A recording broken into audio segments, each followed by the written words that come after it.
Hello, this is Dr. Christy Lukes, and this video lesson is for our Chemical Engineering Thermodynamics 1 class, and we are looking at heat capacity in this lesson. So you've heard of heat capacity and used it, say, in a chemistry class. Our take on it will be ever so slightly different. So let me start by just a typical form of the first law if I ignore kinetic and potential energy and I have only reversible work. So I end up with dq is du plus pdv. And in this case, I can look at this. I want to look at a constant volume process, but a change in temperature. So I'm going to allow T to change, but volume to be constant. If I take this differential form and rewrite it as a derivative, how temperature changes, and in chemical engineering, or actually there's a lot of other engineering places, but we indicate the path by writing it as a subscript. So the path is constant volume. And I can do this for each one of these, how U changes with temperature at constant volume, plus P, and how volume changes with temperature at constant volume. So I've taken this differential form and written it as a partial derivative form where the path is indicated as a subscript. So it's the same equation, okay? Now, if I have volume constant, then the change in volume with respect to temperature has to be 0.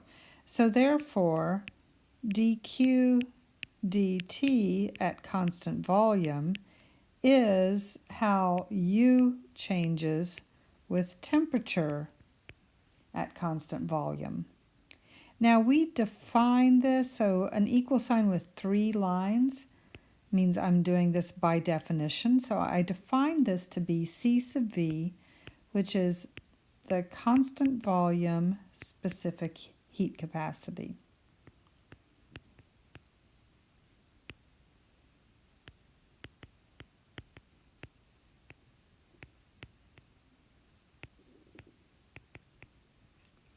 And C sub V is either one of these expressions, whichever one is more appropriate or useful at the moment. Now we can do a similar thing for a constant pressure process. So again, starting with a simplified first law with no kinetic or potential energy and only reversible work gives me dq equals du plus pdv. And now then I'm going to look at a change in temperature with constant pressure.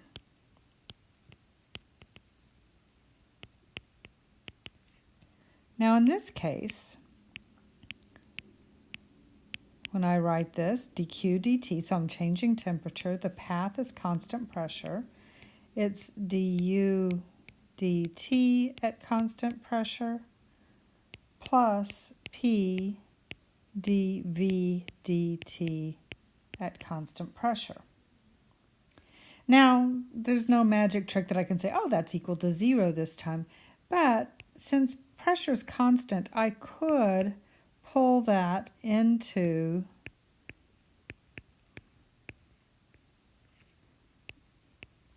the derivative.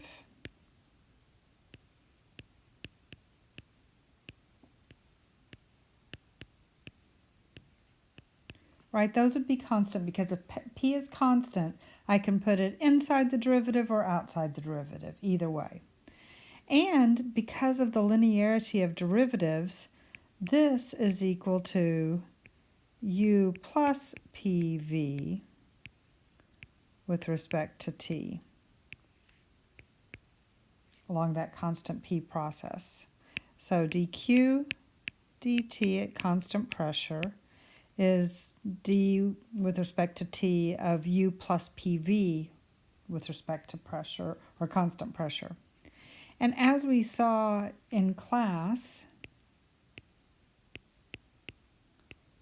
U plus PV is by definition equal to H, or enthalpy.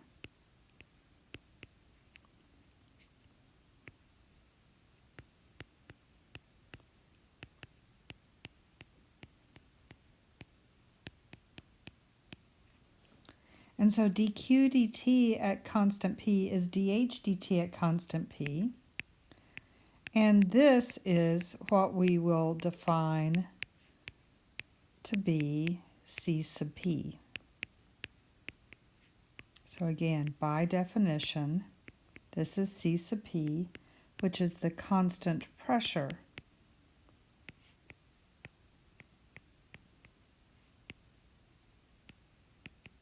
specific heat capacity.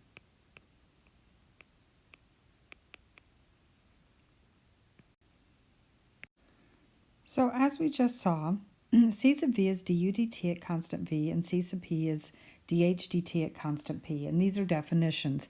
And we can use these so that I can say that du, therefore, is C sub V dt, or dH is C sub P dt. Now, these are very useful relationships, and they're technically only valid for these paths, right? But the path is indicated by the subscript in the C for heat capacity. Now, I have some other general things that I can say, and the first of these is we have defined H is equal to U plus PV. Therefore, if I take differentials of this expression, dH is du plus dPV. Or now then, if I take and substitute these in, what I end up with is that C sub P dt is equal to C sub V dt plus d of PV. Now this is generally true, okay, but let's look at some special cases.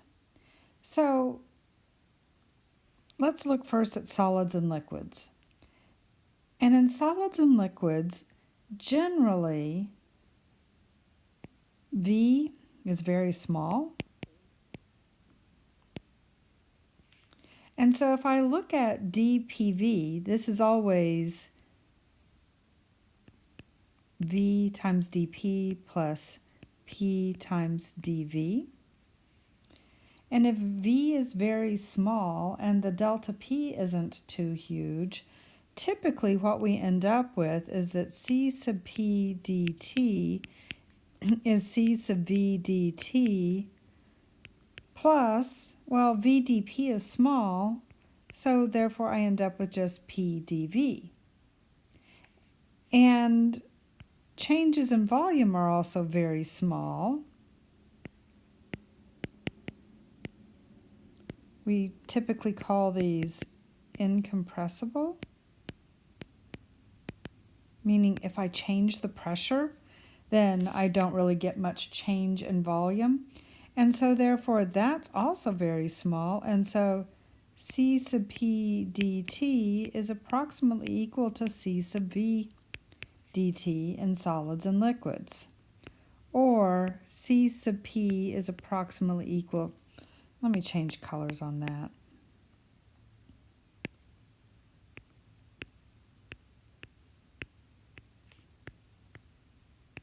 So for solids and liquids, I can usually assume that C sub P and C sub V are about the same.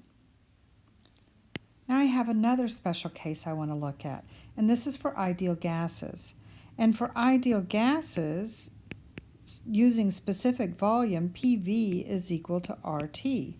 And so therefore, when I do C sub P dt equals C sub V dt plus the derivative of PV, it's the same as the derivative of RT. or since R is a constant,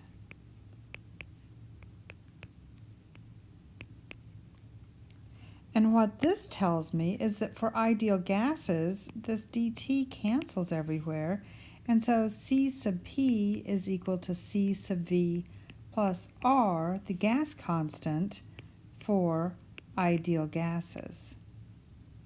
Now this isn't going to be true for real gases, but it's going to be approximately true if it's nearly an ideal gas, and so these give us some useful relationships between C sub p and C sub v. So in our next lesson, we're going to look at a few simple examples of how we can use C sub p and C sub v in different ways to calculate du and dH. And then in class, we'll be looking at more examples, more complex examples. Thank you very much for your time.